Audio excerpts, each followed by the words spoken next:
Welcome back, everyone. Thanks for joining us today. Wanted to come at you and give you a recap of the UFC Fight Night over the weekend. Great overall event. We're going to talk a little bit of that, talk about some of the upcoming fights that the UFC has announced for the end of this month and for September. And we'll give you a little preview of what we're about to dive into later this week. So without further ado, we'll go ahead and start with the main event of the prelims. Well, just kind of overall, I thought it was a great card. A lot of finishes. I mean, I think only one fight that I could think of went the distance on the main card. I hadn't heard of a lot of these folks before, to be perfectly honest. So It was fun to kind of learn about some new people. I mean, did you know any of these guys and gals? No, I mean the light heavyweight that ended in a knockout. I thought that I'd seen that guy a couple times, but not really. I never really dove into who he was. I just feel like I've seen maybe highlights of him, just flashes of him. So right, you're talking about Mike Rodriguez, the co-main event. Yeah, the co-main event. Yeah, that was a fun, quick fight. A lot of first-round stoppages too. Yeah, but we'll get to that here in just a second. I wanted to talk about the women's strawweight bout that finished up the preliminary card. We had Amanda Lemos versus Mizuki.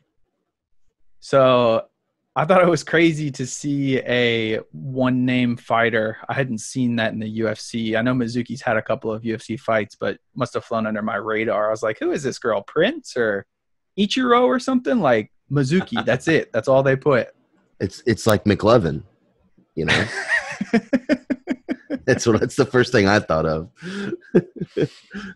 So Brazilian Amanda Lemos comes out with the decision. Had a chance to finish her in the second round. She landed a big shot, but I wanted to talk about this fight because I was really impressed with Lemos.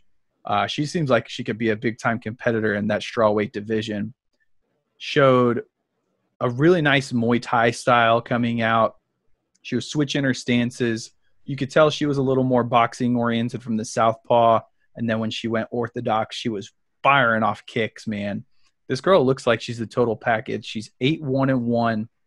I was honestly kind of blown away. She was one of the performers of the night for me. So definitely a name to keep on the radar coming up here, Amanda Lemos. Don't forget that name. She's going to be a contender in that pretty shallow women's division there. Getting on to the main card. Lemos. I like that. Yeah. I love that name. I love that name. Lemos. Something about Brazilian fighters, man. I got a soft spot in my heart for Brazilians. Yes. They're so dedicated. Yeah, and they seem like a really humble culture. Yeah, for sure. And, I mean, martial arts just as a whole, just so much respect and discipline. And I feel like they would truly embrace that, the Brazilian culture. So, yeah, I totally agree. I'm definitely all about some Brazilians. Except Absolutely. Poor Jose.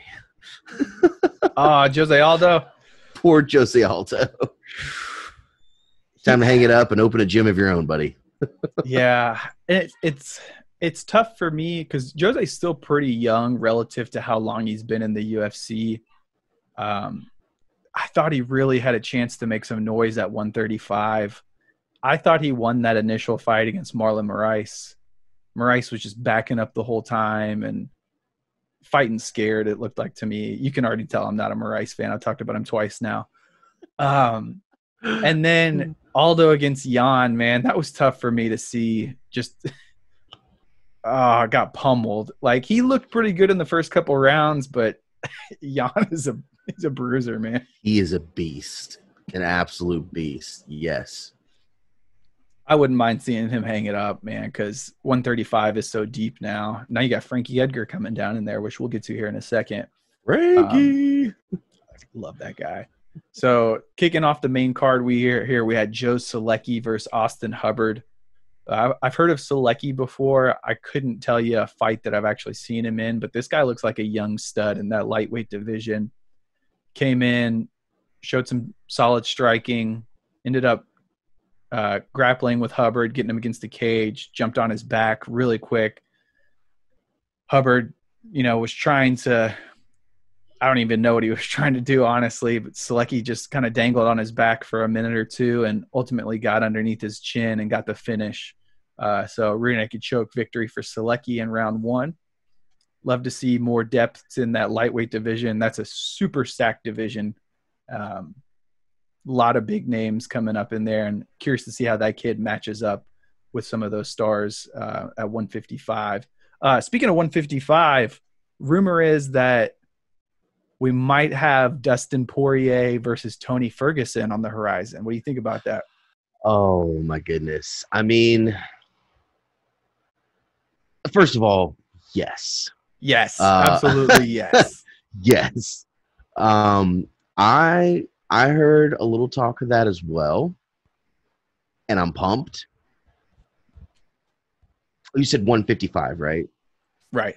155. When though is my question, because they have all of their main events. Well, let me rephrase that. They have all of their weekends, all of their dates are booked all the way till December. I think December 3rd or the 9th. Oh wow, is it that packed already? Yeah. Ariel Hawani, I heard him say that on an interview just today, actually, that they are packed. I think he was actually interviewing Francis about, hey, obviously you're the next one up. When do you think it'll be? Of course, he couldn't give any speculation. He's under contract. Right. But so that's my only thing is, okay, if this is happening, yes, but when are we going to see it? Are we going to see it in the calendar year? I really, really hope so. I think we will. We're going to talk about here in a second all the confirmed fights for September, but I could definitely see it sneaking in there in that October, November range. Ferguson coming off of a pretty brutal loss to Justin Gaethje, and Poirier coming off of fight of the year candidate against Dan Hooker. I've always loved Dustin Poirier's style. Comes out there and precise boxer, great hands, great speed, got good power in that left hand. We'll probably do a breakdown once that fight does get announced early on. I'm definitely leaning Poirier in that fight. Really? Yeah, for sure. Oh man, Tony's just such a beast, man. He's know. so tough. And I mean, listen, Poirier is so likable. He's such a likable guy. So, but at the same time, for me, I don't know, man. I just never really been very impressed with him. I've also seen him lose. Well, I've also seen him lose a lot.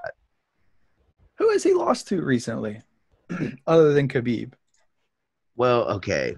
When I say a lot, I mean fights that I truly had my eyes on, and he got destroyed in both of them. Conor and Khabib. Well, the Conor fight, that was years and years ago. And then what's the one that he just man, the Conor fight was 2014. You can't hold that against him. I know. Bro, so since that fight, it's kind of what he's beaten, oh my gosh, he's beaten a lot of good fighters, man. Yancy Medeiros, Joe Duffy, Bobby Green, Jim Miller, Anthony Pettis, Justin Gaethje, Eddie Alvarez, Max Holloway, Dan Hooker. He's beaten all of those guys since he lost to Conor. And in that time, what did he lose to them? He got slept by Michael Johnson. I don't remember that. That was back in 2016, so it's been a while.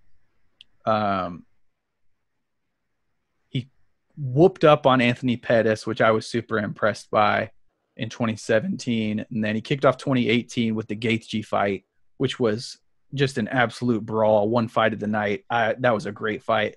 Then he got the rematch against Eddie Alvarez. He had fought Alvarez in 2017. He was winning the fight, and then Alvarez connected with an illegal knee while Dustin was down.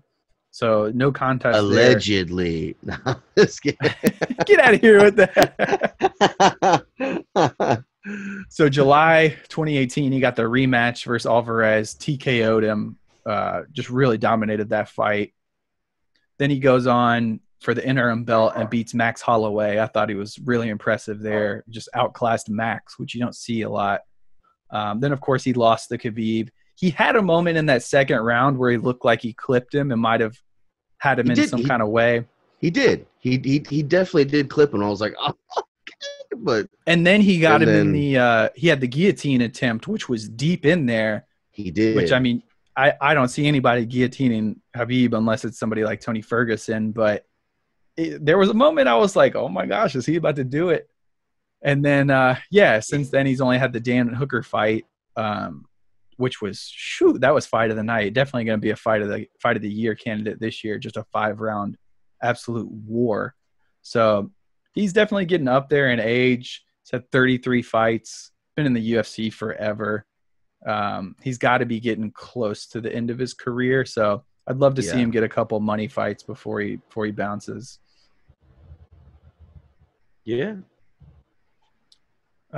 Anyway, so we had a Selecki over Hubbard there. Moving into the co-main event. Real quick, I was gonna say, sorry, but now that I think of it, I'm pretty sure Selecki was on Dana White's Looking for a Fight on that YouTube series that he has. I'm pretty sure that's where I remember that last name. I believe he came out of the Contender series he ended up fighting on. So he was on the Contender series? I believe so.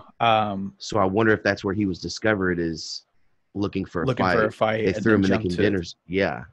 That sounds like about what happened. Yeah, the kid he was impressive, man. Got a great physique, showed good stand-up and ground game.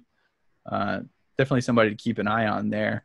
Looks like I actually skipped the first two of that card, so I want to go back because these fights were really interesting. Yeah, the Daniel Rodriguez. Yeah, that fight especially. So I'd seen Rodriguez fight before. He is a bruiser at welterweight. So Dwight Grant comes out and lands a left straight and a right hook and drops Rodriguez. And I thought the fight was over because Rodriguez went straight down. He covers up like this, face on the ground with just his hands protecting his ears. And Dwight Grant goes into full-on Donkey Kong mode, trying to get the finish, just like pounding away. I thought for sure the ref was about to stop it. And so the ref is like, come on, fight back, Daniel. It went on for at least a minute, maybe even 2 minutes. Like, I was like, ref, what are you doing? Stop the fight. So Grant going for the finish, gasses. Rodriguez finally gets up against the cage and stands up, throws one left hook, boom, drills Grant right on the chin, drops Grant. Then they have a little exchange on the feet, and Grant was just gassed.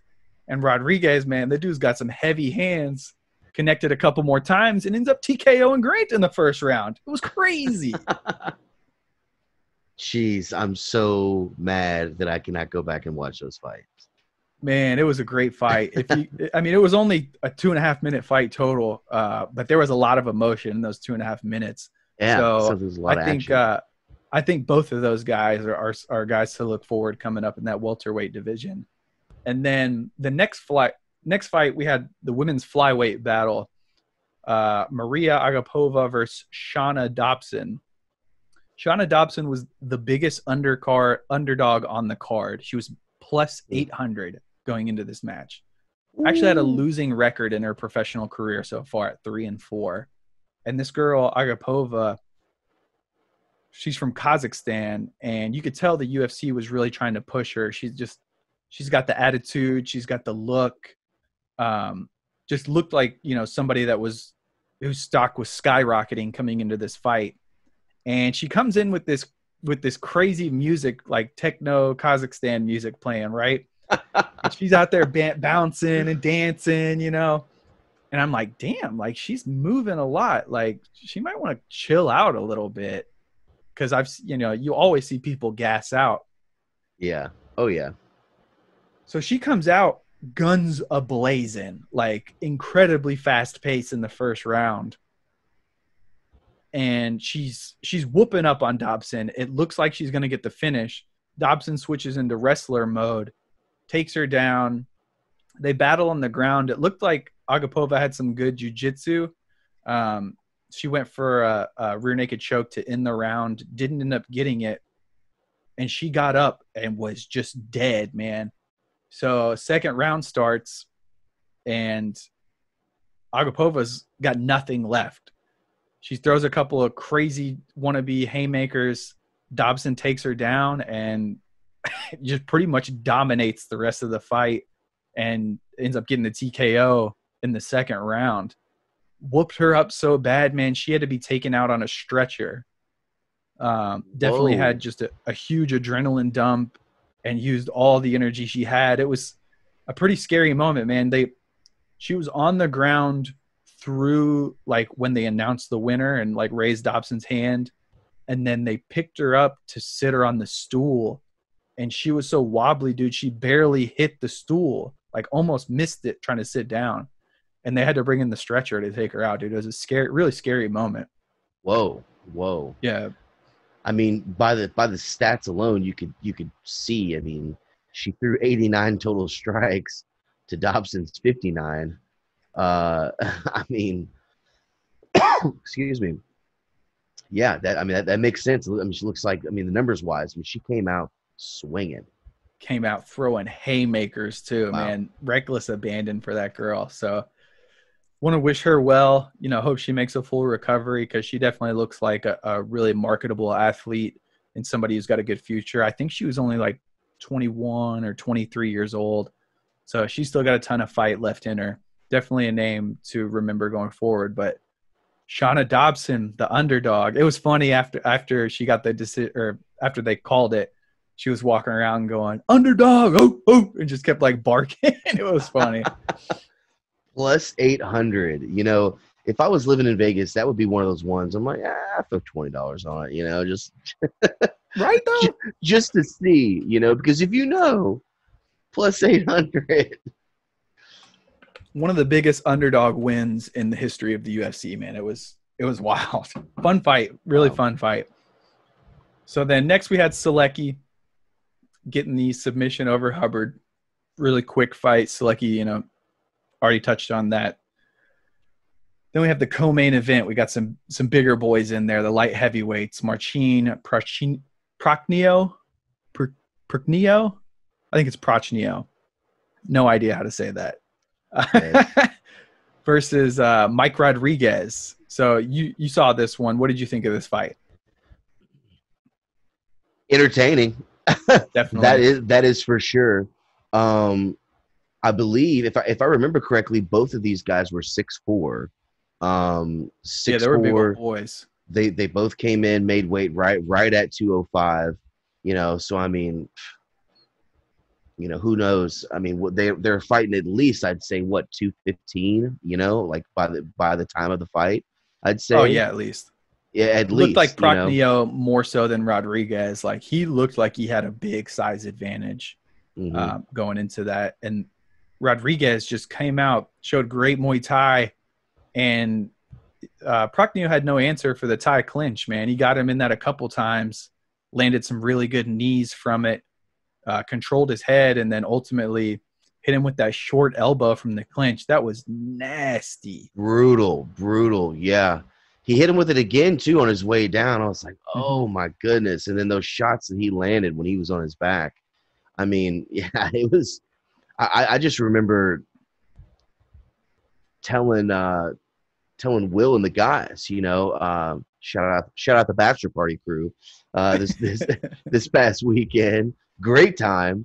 I remember telling the guys, I was like, man, look, it's just beasts in here. I mean, huge guys. Can you imagine taking those shots? I mean, kind of like our talk with the heavyweights. It's just one of those shots. I mean, when you get to be that huge, that skilled, and that powerful, and that precise, when one of those punches lands, good luck. It's a wrap. More than likely, it's a night.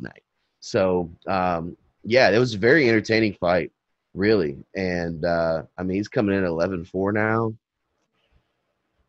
I mean, Marcin's 13-5. Great to see some new blood in that 205 division. That's a exciting division right now with Jones moving up and vacating the title. You've got a couple of really big fights coming up, which we'll talk about here in a second. But there's also the rumor, well, not a rumor, Anthony Rumble Johnson has officially entered the USADA testing pool and Yes, will he be has. returning at light heavyweight. He's open to fights at heavyweight. I remember the last time I saw that dude, he was powerlifting and looked like he was close to 300 pounds. So I was kind of surprised to see him wanting to drop to 205. But if he does, man, that's just more depth into a division that seems to be growing daily. What if John Jones just gave him a call and he was like, yo, Rumble, I'm leaving. Come on back. Yeah, man. So really excited to see Rumble back in the mix at 205. There was supposed to be another light heavyweight fight that co-main evented tonight. Unfortunately, Ovince St. Preux ended up popping for COVID, so they had to call that fight off. Yep, him and I saw Minifield, that. man, that was going to be a slugfest. Yeah. Now that's if I remember correctly, I think that's only like the second fight that has actually had to be canceled. Now, obviously, Usman, they found a replacement, right? Right.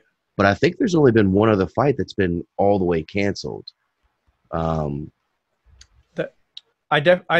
can't think of any from a main card. I think there might have been some prelim fights that possibly somebody got pulled from. Yeah, But yeah, kind of surprising to see so few positive tests. Man, really, I think it's just because the UFC is just doing such a fantastic job, you know. And also, it's just a lot less people. Right. You know, there's still a lot of moving working parts, but a lot less if they were to have fans in the stands or, you know, be there for a live pay-per-view back in an arena setting. But yeah, I just think they've been doing a great job. Absolutely. Shout out Completely UFC. agree. Please hire me. Shout out Dana White. Yeah, Dana White. I'm a big fan, dude. I'd love to work with you. I know my way around an event by now, so I'd love to work with you. All right, so shameless plugs aside here, moving forward. You know. All right, so main event, we had a really interesting battle. Pedro Munoz, just an absolute powerhouse in the bantamweight division. Recently lost to Aljamain Sterling in a great fight, but that dude's got power like nobody else in that division that I've seen. And Frankie Edgar coming down. You know, it's so crazy to me, Frankie's career, because he was the champion at 155 back in the day. Yeah. It's crazy. Yeah. Well, it's funny because I saw Dana White in one of the post-fight press conferences. He was commenting on the fact that I guess his agent and trainer wanted him to always drop, and he would push back. He would say no, didn't want to drop. And I guess one of the two shot Dana a text and was like, what about that now? Finally came down, and here we go. Looking mean, looking lean, baby. Yeah. I thought he looked great, man. That looks like a natural weight for him. He said he didn't have any issues making the cut. Just a guy, you know, tough to see some of his recent fights. I mean, going back here, he lost to Aldo, beat Stevens, absolutely manhandled Yair Rodriguez in 2017 when they fought. I felt bad for Yair, man. He destroyed Frankie destroyed him. Got KO'd by Brian Ortega. That was tough to watch for me. Comes back, beats Cub Swanson in a co-main event. Loses to Max Holloway in a title fight, 5-round decision. Comes back on a short notice fight against Korean Zombie, and that was a brutal knockout. UFC's first ever event in Korea. Love the Zombie. Love Frankie too. That was a tough one because I like to see Zombie win, but in the brutal fashion in which he KO'd Frankie, that was kind of hard for me to watch. So coming off of a KO like that against another power puncher and then losing another 10 pounds, I was really curious to see how Frankie was going to look in this fight. You know, I think he's 38 years old now. And he looked like a spry young man out there. He's got the best lateral movement, I think, of any UFC fighter I've seen. He's constantly faking, constantly getting in and out and moving side to side. A lot of guys will come in front, like forward to back. Nobody moves laterally as well as Frankie does and hits those weird angles. And he came out strong. I thought he won both of the first 2 rounds, throwing punches in bunches. I mean, every time he threw a punch, there was 3, 4, 5 punches coming after it. Munoz in the 3rd round started really digging in with his leg kicks. That's kind of the flavor of the year this year, the leg kick KOs. Seen a lot of people get neutralized with those leg kicks, and it looked like he was doing some serious damage to Frankie. But the dude is just a warrior, man. Fought through it, kept moving throughout rounds 3, 4, and 5. He landed more punches in the first 3 rounds. I think there was a round where they tied, actually, and then Munoz landed more in 4 and 5. And Munoz definitely landed the more powerful shots of the night. But I think the refs made the right decision. I thought Frankie was more active. He threw more strikes, landed a lot more clean punches overall, and I just thought he looked great. Frankie's back. Can we? I mean, can we say that he's back? I mean, like, I don't see why not. Left? Yo, Frankie. So I mean, that Munoz was number 5 at bantamweight. Curious to see what ends up happening next for him. Who are they going to throw him to? I've heard a little bit of chatter about maybe somebody like a Dominic Cruz. I would love to see that fight. I think that'd be a great matchup. Yeah, great. Yeah. I'd love to see it as well. Absolutely. That'd be awesome. Frankie and Dom. Super happy for Frankie, man. Just one of the all-time great guys in the sport. Chael Sonnen tells a story about he had a young kid with him at one of Frankie's fights where Frankie was the main event, and Chael went to put a word in his ear about, hey, you know, this kid's a huge fan of yours. Would you be willing after the fight to maybe sign an autograph or something? And this was right before his walkout. And Frankie's like, nah, man, bring it back right now. We'll do it right now. It's all good. So just one of those guys that, wow, seems like he's willing to give back to the fans at any time. Great for his community up in there in New Jersey. Just glad to see him get back in the win column. But, you know, I'll stop fangirling on Frankie now. Hey, Frankie, I think you want to make out with you. All right. So, yeah, all in all, I was really impressed with the fights. You know, I didn't have huge expectations going into it, seeing that, you know, like I said, I hadn't heard of a lot of the fighters or wasn't super familiar with them, but only one decision on the main card. We got 3 TKOs and a submission finish, and then fight of the night was the only decision, man. Those guys both deserved a $50K bonus. I know Dana said in the post-fight presser that multiple people are going to be getting $50K in the mail for the performances they put up. So looks like they're going above and beyond for the guys last night. Yeah, just so many good performances. Yeah, I mean, when you perform well and you put on amazing fights like that, he's going to hook it up, you know. It's so deserving. Love it. Love it. Love it. Love it. Love it. Yeah. And kind of like something we talked about, you know, Dana's taken a lot of heat for not paying his athletes. Just another example of him willing to reward people for great performances.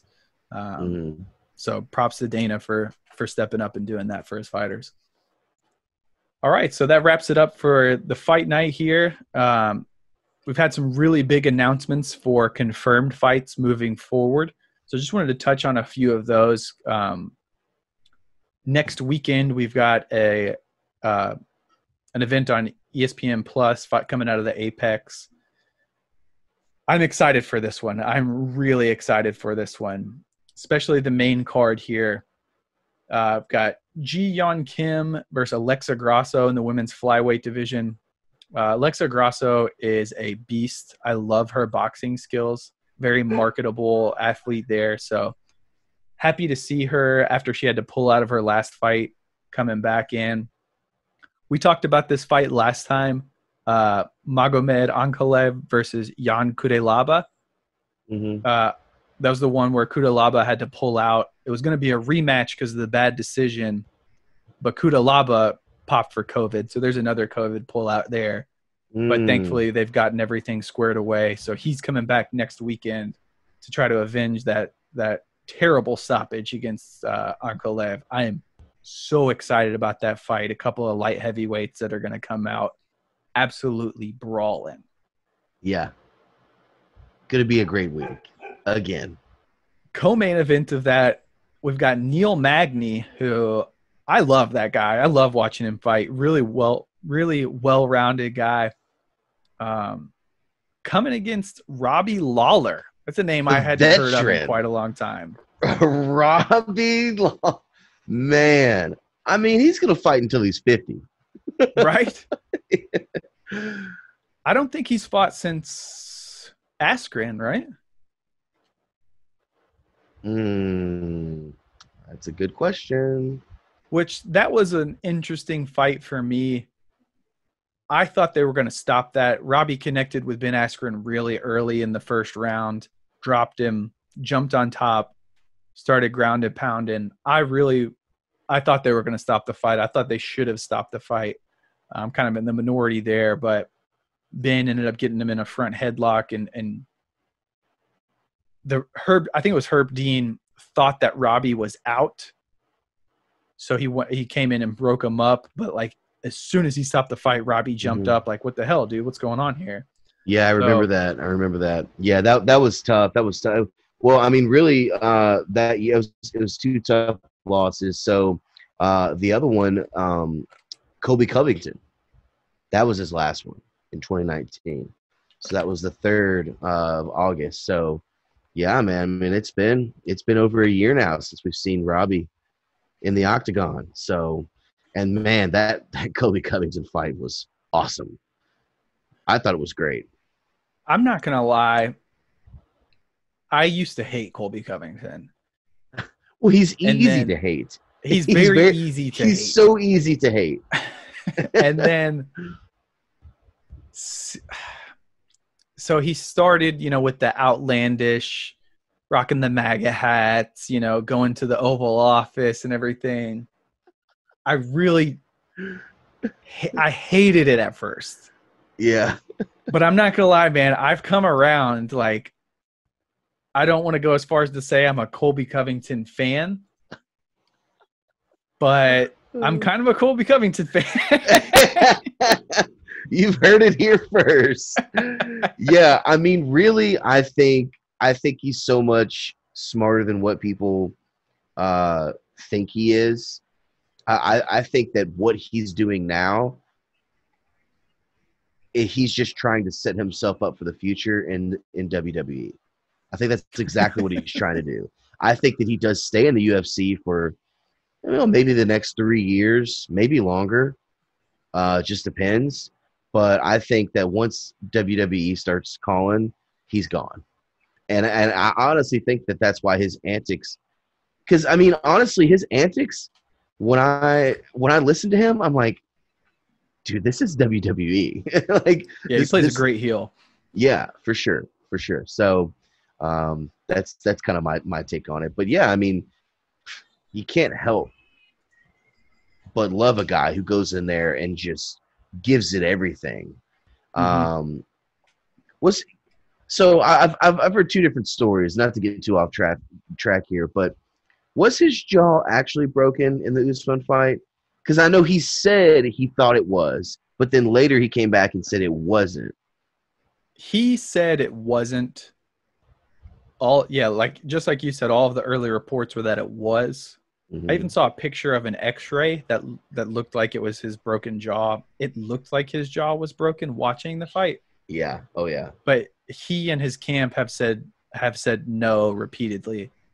So I mean, I don't know where the truth lies in that situation.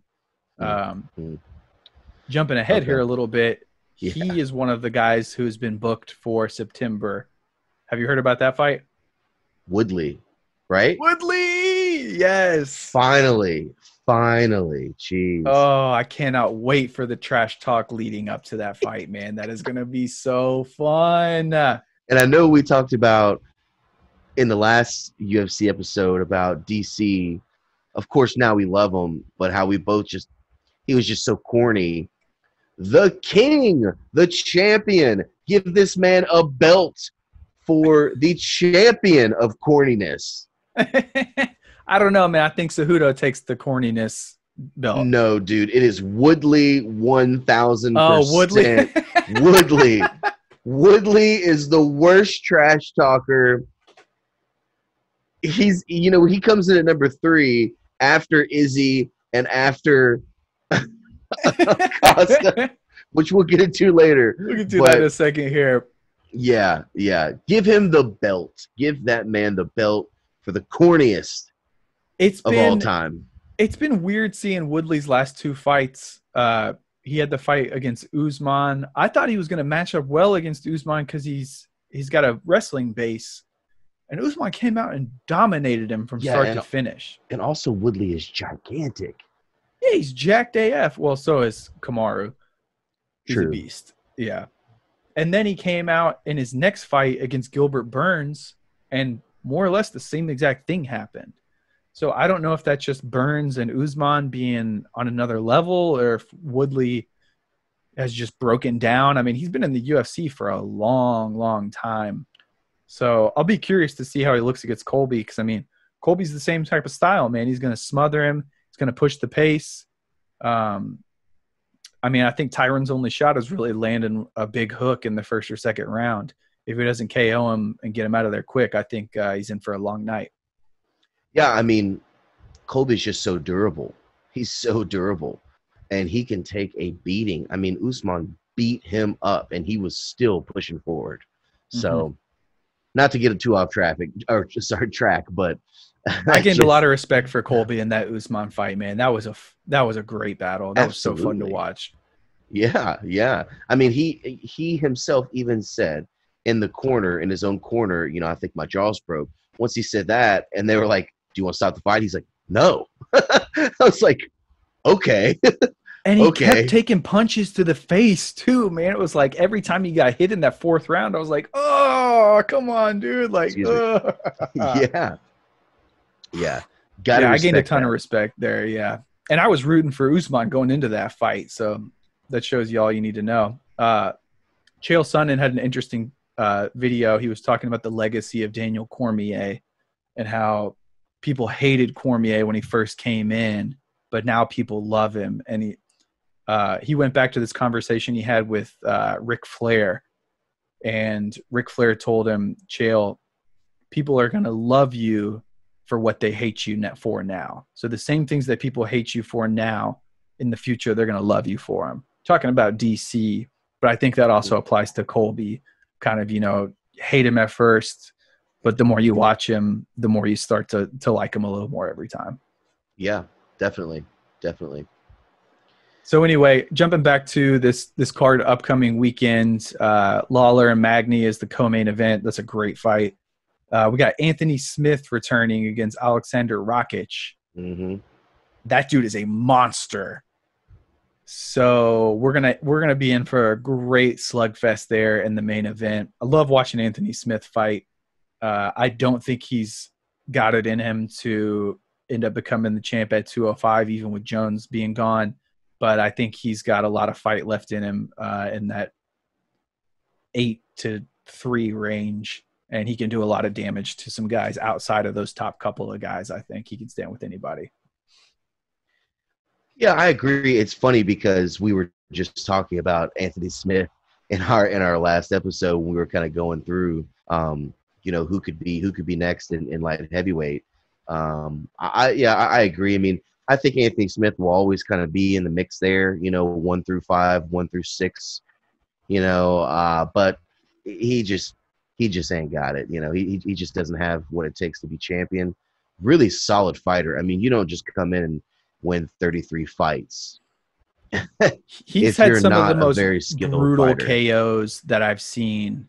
When he knocked out Rashad Evans with that elbow, or no, the knee, he walled him off and got his head right into his knee, dude. I thought he killed Rashad Evans, man. That was insane to watch. Yeah. By the way, but another corn dog, Rashad Evans. He was really interesting on Joe Rogan. He's had a complete transformation since he left the UFC. Did you catch that one? I don't believe that I did. No. Really interesting, man. Really, really, really interesting. He went. He's done some psychedelic trips since he left. Okay. He's gone full vegan. Completely different guy. Super interesting discussion that they had. I highly recommend checking that out. I wonder if he went full vegan after the psychedelic trips or before. Yeah. I think it was he did ayahuasca, and during it, he had like a vision that was like, "Nah, bro, you don't need to be eating meat anymore." It was Whoa. crazy. I don't want to try to tell it because the story was great coming from his words. Definitely check that out though for anybody that's a fan. I know we Yeah. got a lot of Joe Rogan fans out there. But Anthony Smith, getting back to him for just a second, he had a really meteoric rise. Then he lost to Jones, of course. Wasn't even a close fight.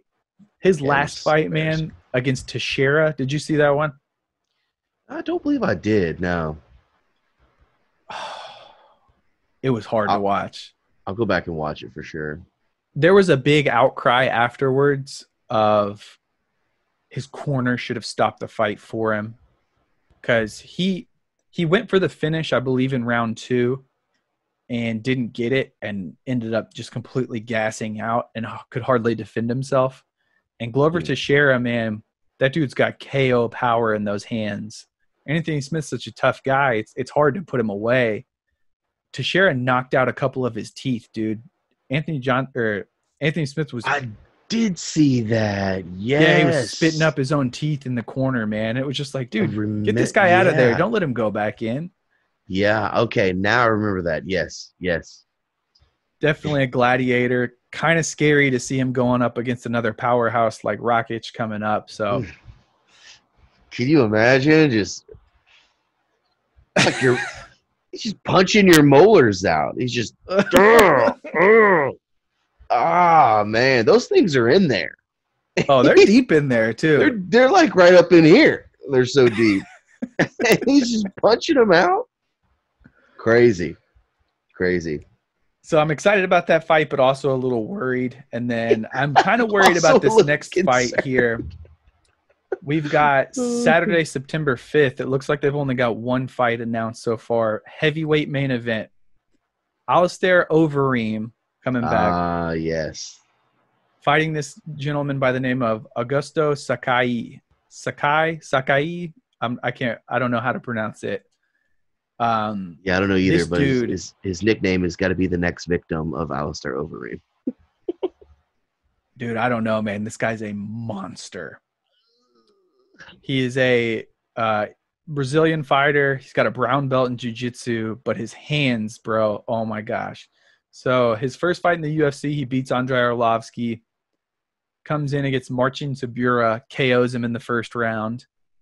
And then he got a decision win over Blagoy Ivanov, which was a really close fight. Ivanov is super underrated, but this dude potentially could be retiring Overeem if he connects with his hands, man. He's a powerhouse. Really? Upcoming in the heavyweight division. Yeah, dude. Absolutely. Huh. And I love Overeem. I've always been a big fan of his. Was really surprised to see him finish Walt Harris. Was happy to see that, especially after he suffered probably the most brutal looking KO I've ever seen when Rosenstruik busted his lip open. Like, that was disgusting. It was nasty. Super nasty. It's just like, what? But he was winning that fight. If he could have lasted 10 more seconds, he would have got the win. Yeah. Lateral movement. That was tough to see. But yeah, he came back and dominated Walt Harris. So curious to see how much he has left in the tank. I mean, he just turned 40. I honestly would love to see him make another run at the title. There's a lot of good matchups for him. I would love to see him match up with somebody like Junior Dos Santos at this point in their careers. But that's a dangerous fight for him coming up in a couple weeks. So very curious to see. Curious and a little bit hesitant to see how that one turns out there. Still going with Overeem. I'll be rooting for Overeem for sure. Absolutely. Yeah, I'm still going with him. So that's September 5th. September 12th, we've got Glover Teixeira versus Thiago Santos making his return to the octagon after tearing every ligament in his knee versus John Jones. I am excited about this fight. Yeah, again, a lot of the fighters that we spoke about in the last episode, now all of a sudden they're popping up. Dana White, hire us. Matchmakers, here we go. Matchmakers for the UFC, JC and KB. Let's go. So definitely a dangerous fight. Teixeira, just talked about coming off of that brutal win over Anthony Smith. Guy with just a ton of experience in the UFC. Boxer, loves to stand and bang. Crazy power in both hands.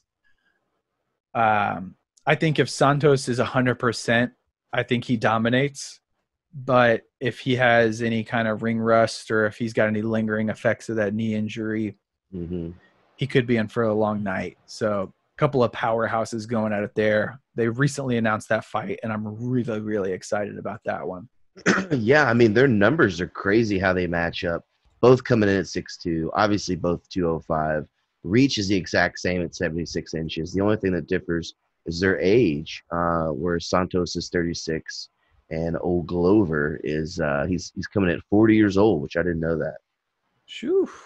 Yeah, he's getting up there for a fighter. So potentially could be one of the last times we see Glover, depending on how that goes. Yeah, Santos is one of the scariest guys at 205.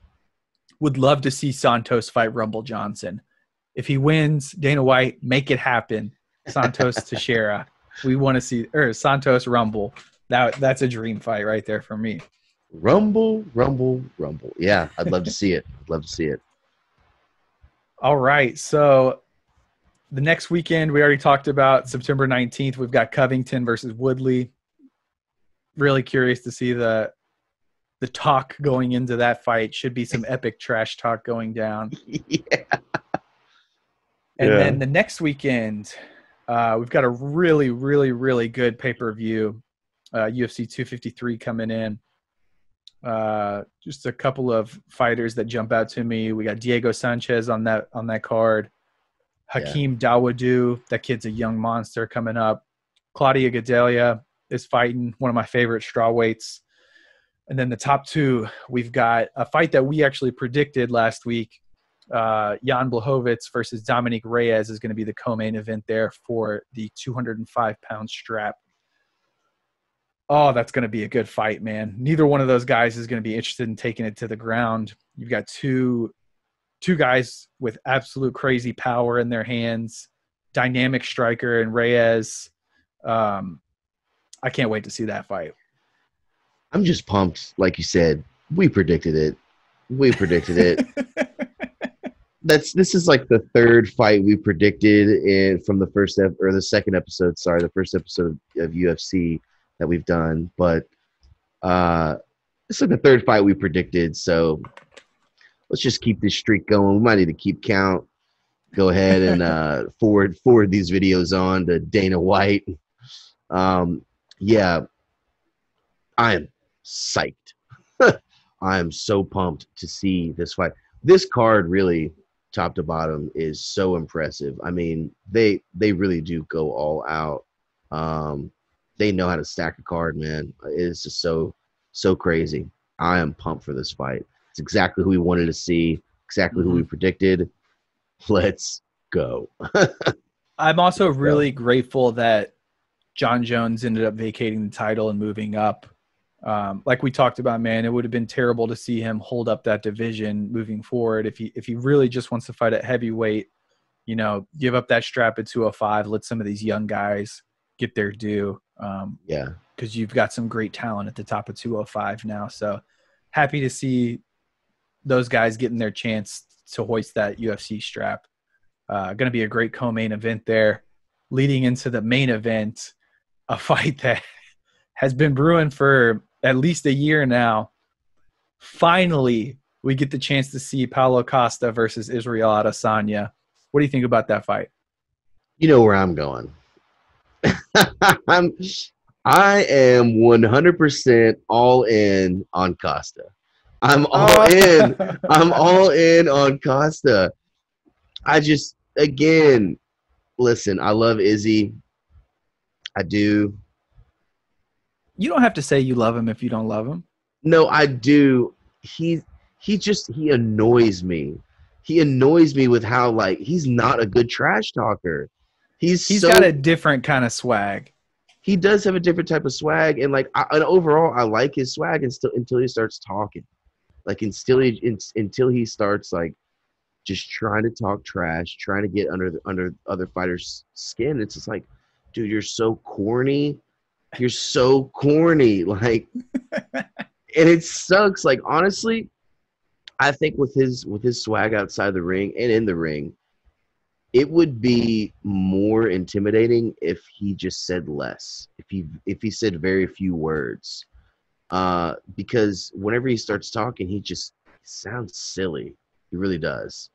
I mean, you take this, and then of course Costa doesn't even have the English language mastered yet, so it's all Yeah. just broken trash talk, and his broken trash talk is more entertaining than Izzy's full English trash talk.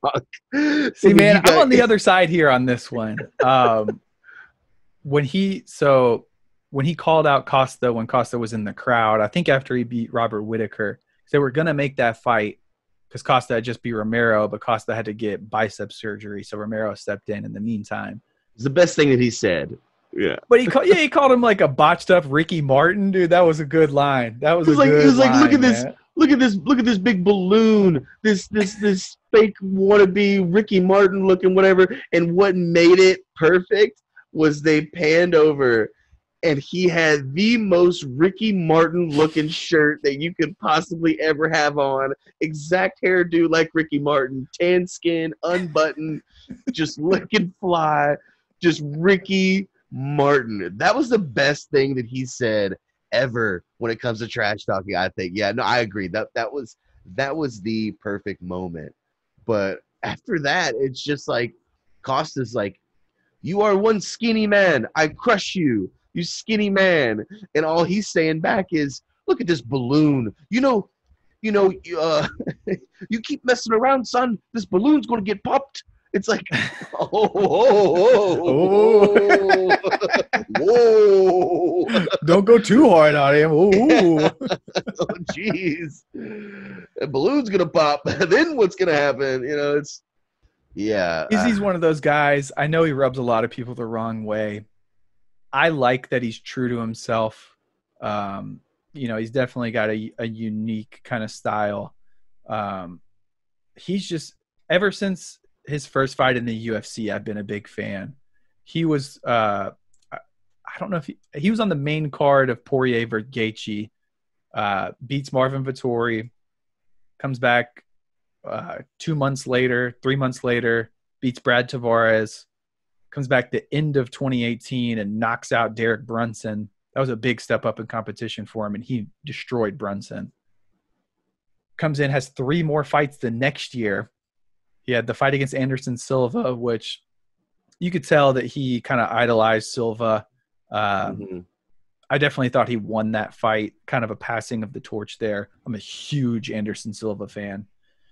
Then he got the interim title fight against Kelvin Gastelum, and that's when I really, really became an Adesanya fan.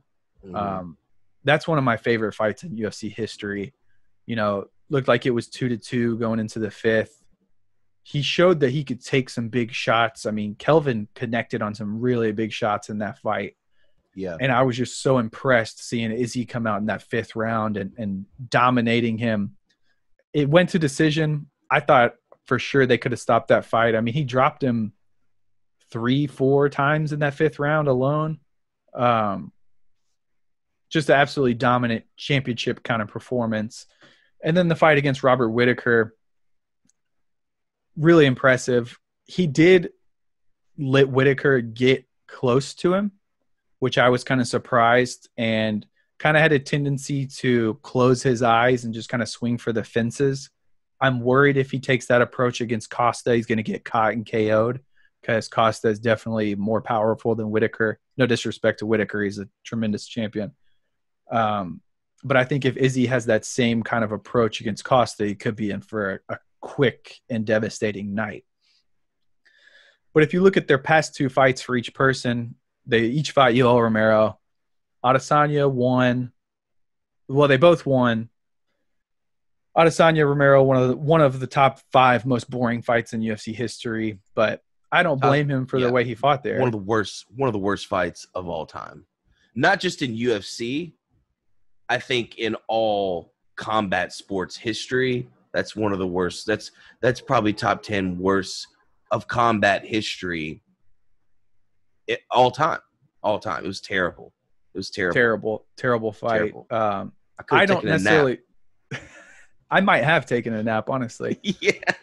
I don't hold that against Adesanya. I mean, he's the champ. I think you got to come out and take it from the champ. And for Romero to just come out there and literally stand in place and just not move at all. Come on. Oh, come on, Izzy. Izzy, you come at me. You come at me. You come at me, Izzy. Come on and bring it, brother. And then he just gives him the finger. Yeah. It was bizarre. It was I've never seen a fighter do that.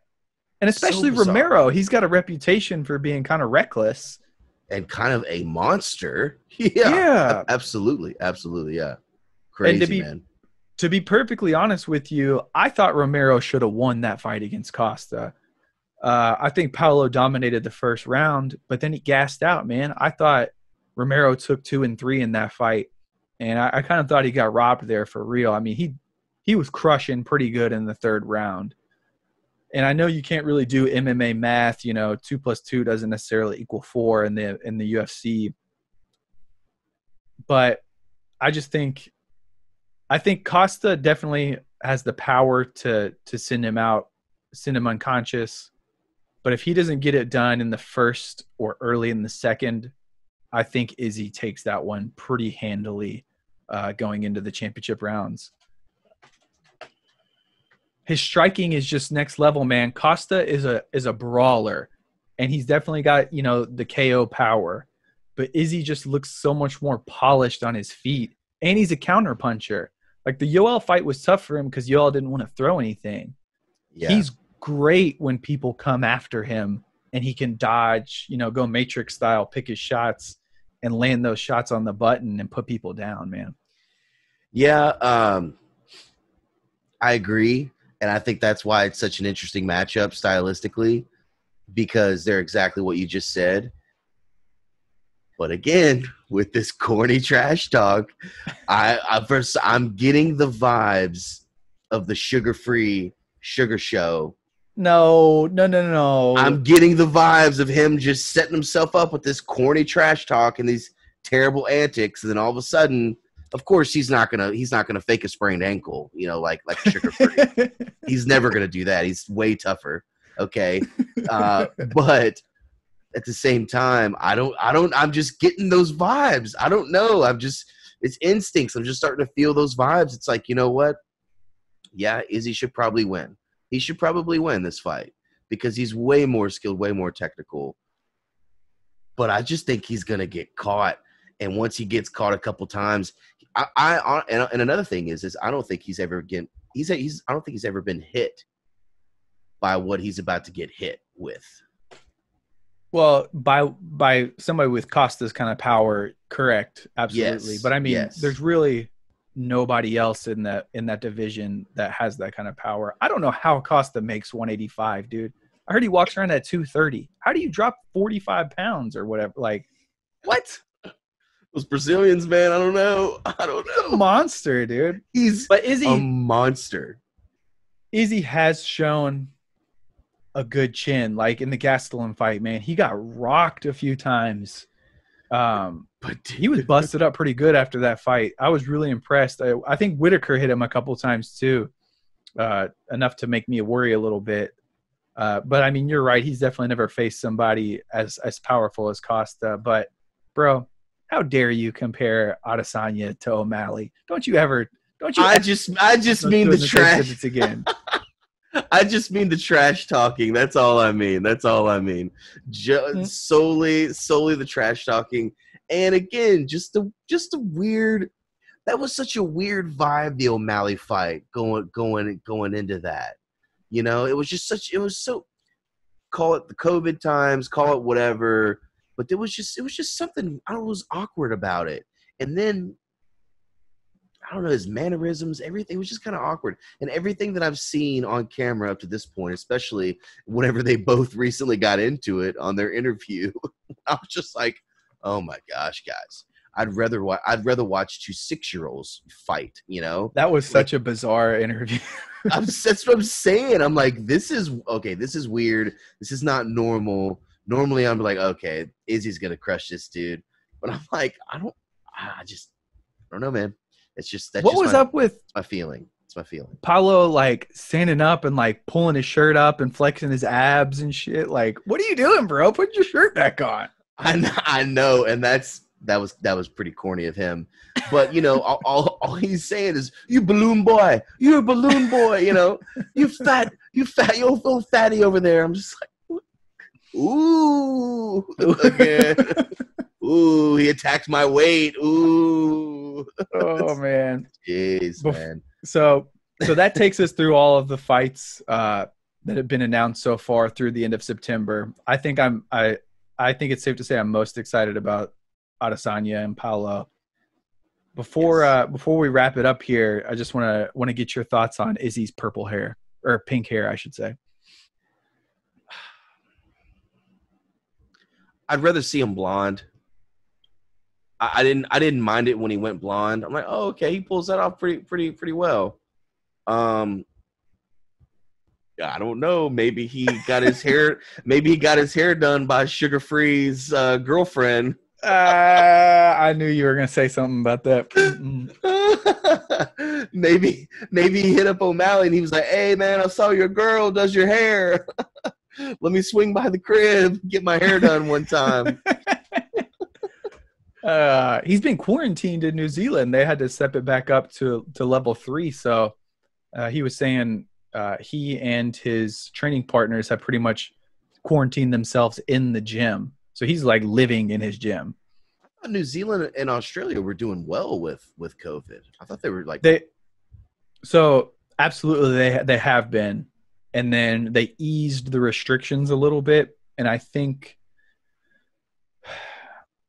some of the people that lived in New Zealand had traveled abroad and brought it back. Oh, so they had a little bit of an outbreak. I mean, absolutely nothing compared to the likes that we've had over here. I mean, I think you're talking about, you know, people in the tens or maybe a couple hundred at the absolute most. But they were quick to say, you know, let's figure this out real quick. We're going to go back to level 3 for 2 more weeks, and we'll take it from there. So, I mean, they've handled it really well, but, you know, they just want to be really serious because it looks like a lot of places across the world they had started to ease restrictions a little bit, and then you see a little bit more of a spike. But yeah, just curious to see, you know,